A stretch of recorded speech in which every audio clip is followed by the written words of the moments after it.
We're going to do a short little video here of invasive control here on a property that we're going to work on over the next couple of years. It's a brand new property. It's purchased, and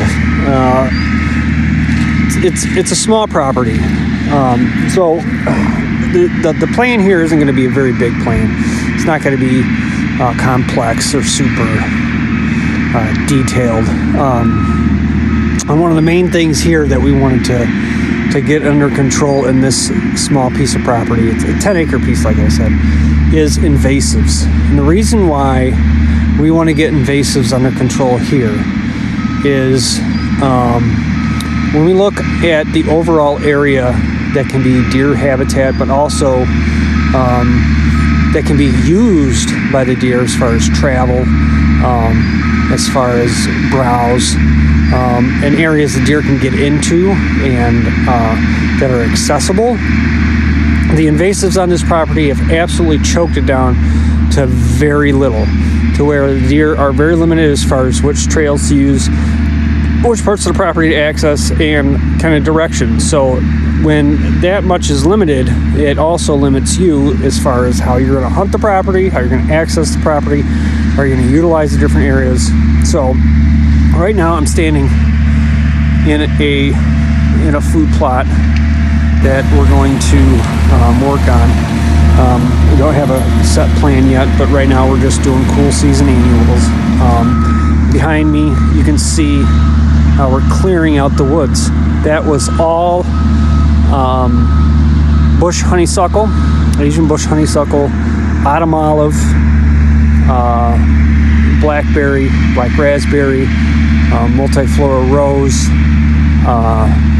a lot of the natural grapevines were in there, and a lot of poison ivy vines. Those vines kind of really took over. The invasives were really choking out the forest floor. They were so thick, so dense, they were virtually impassable even for whitetails. So we're going to clear that out. We're going to open up everything around these oaks. We have some shingle oak, black oak, red oak, pin oak, white oaks in here. We have a lot of black cherry trees in here. This property has a lot of those, so we're going to open up those, see which ones come back this spring.